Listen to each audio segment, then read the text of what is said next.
दिलचस्प तारीखी हक़ाइक़ जिसको जुटलाया नहीं जा सकता। अब्दुल मुत्तलिब के ज़माना में जो हज़रत रसूल करीम सल्लल्लाहु अलैहि वसल्लम के दादा थे, यमन का इलाका अफ्रीका के मुल्क हबशा के मतहत था। यमन का इलाका अफ्रीका के मुल्क हबशा के मतहत था, जो उन अयाम में एक ताकतवर हुकूमत का मरकज़ था। क्योंकि हबशा एक ईसाई मुल्क था, इसलिए यमन का गवर्नर भी ईसाई हुआ करता था और चाहता था कि किसी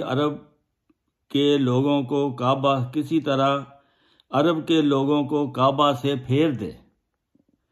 चुनाचे उसने काबा के मुकाबला पर यमन में एक माबद तैयार किया, यानी इबादत करने की जगह, यानी कि आप गिरजा। लोगों में तहरीक की कि वो बजाय काबा के उस इबादतगाह के हज के लिए आया करें।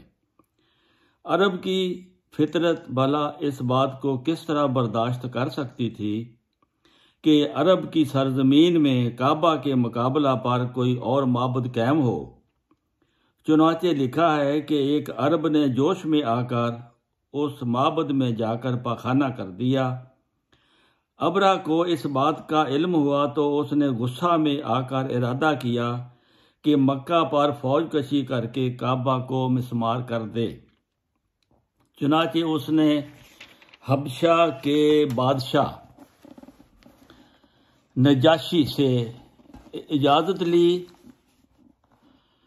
एक बड़े भारी लश्कर के साथ, जिसकी तादाद बाद रवायात के मुताबिक 60,000 तक थी, और बहरहाल वो हज़ारों पर मुश्तमिल था। यमन से निकला, रास्ता में मुख्तलिफ कबाइल अरब को शिकस्त देता हुआ मक्का के करीब जा पहुंचा।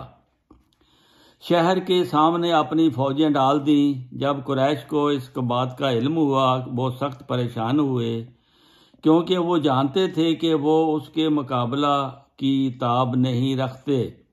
चुनाचे उन्होंने अब्दुल मुत्तलिब को अबरा के पास बतौर वफद के रवाना किया। हज़रत अब्दुल मुत्तलिब की वजीह शक्ल और नजाबत ने अबरा पर बहुत अच्छा असर किया और वो उससे बड़ी इज्जत के साथ पेश आया और अपने तर्जमान से कहा कि उनसे पूछो कि वो क्या चाहते हैं। अब्दुल मुत्तलिब ने, जो शायद पहले से ही गुफ्तगू के तरीक को सोच कर आया था, कहा कि आपकी फौज ने मेरे ऊँट पकड़ लिए हैं, वो मुझे दिलवा दिए जाएं।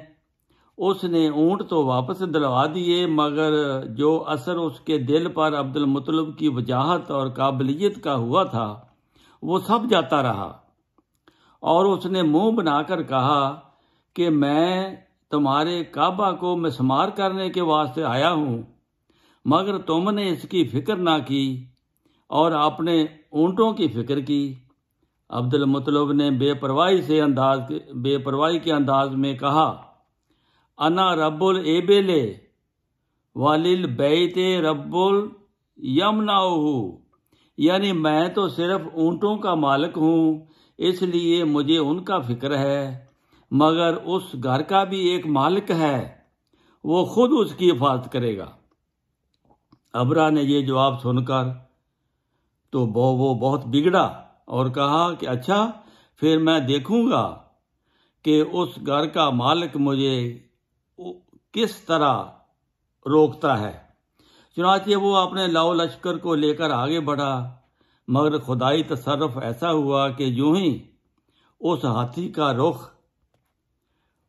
हाथी का रुख जिस पर अबरा सवार था, मक्का की तरफ करके उसे चलाया गया, तो उसने चलने से इनकार कर दिया।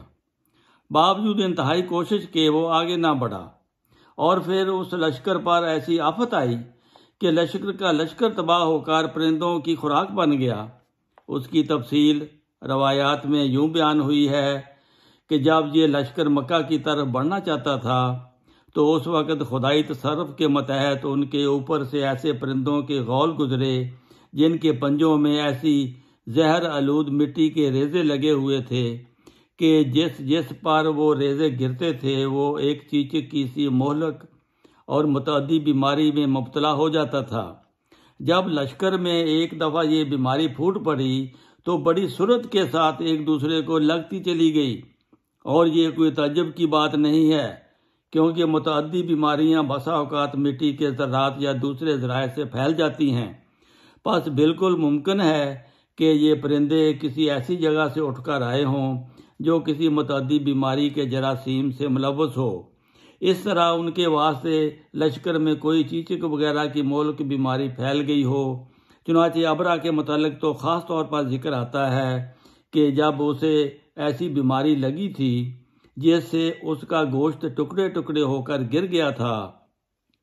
कुरान शरीफ में इस वाक़या का जिक्र इन अल्फाज में आता है, अलम तरा कैफा फ़अल रब्बुका बिअस्हाबिल फ़ील अलम यजअल कैदहुम फ़ी तज़लील व अरसला अलैहिम तैरन अबाबील तरमीहिम बिहिजारतिम मिन सिज्जील फजअलहुम कअस्फिन माकूल। यही तो ये क्या तूने नहीं देखा कि तेरे रब ने असहाबे फ़ील के साथ क्या मामला किया? क्या उसने उनकी तजावीज़ को खाक में नहीं मिला दिया? उसने उन पर परिंदों के झुंड भेजे जो उन पर मिट्टी के पथरीले रेजे मारते थे। इस तरह अल्लाह ताला ने उनको एक बोसीदा बोसे की तरह कर दिया। अबरा का ये हमला तारीख में असहाबे फ़ील का हमला कहलाता है, यानी हाथी वालों का हमला, जिसकी वजह यह है कि अबरा की फ़ौज में एक या कई हाथी मौजूद थे। क्योंकि कुरैश मक्का के लिए हाथी एक अजीब और नई चीज़ थी जो उन्होंने पहले कभी नहीं देखी थी, इसलिए उन्होंने ना सिर्फ हमला आवरों का नाम असहाबे फ़ील रखा बल्कि उस साल का नाम भी आमुल फ़ील रख दिया। असहाबुल फ़ील की तबाही से काबतुल्लाह की इज़्ज़त और कुरैश का रोब और बहुत बढ़ गया। दूसरे कबाइल अरब उन्हें आगे से भी ज़्यादा इज़्ज़त और एहतराम की नज़र से देखने लगे। ये तारीख़ी हक़ाइक़ है। खुदा ताला जब अपने घर को बचाना चाहता है तो उसके लिए कोई मुश्किल नहीं है। इसलिए ये जो इस ज़माने में मुल्ला और बरसरे इक़्तिदार अल्लाह के घर मसाजिद को गिराते हैं तो ये भी ख़तरे से कम नहीं है। इसलिए अल्लाह ताला ने जब चाहा वो उनकी हिफाजत करने पर वो कादिर है।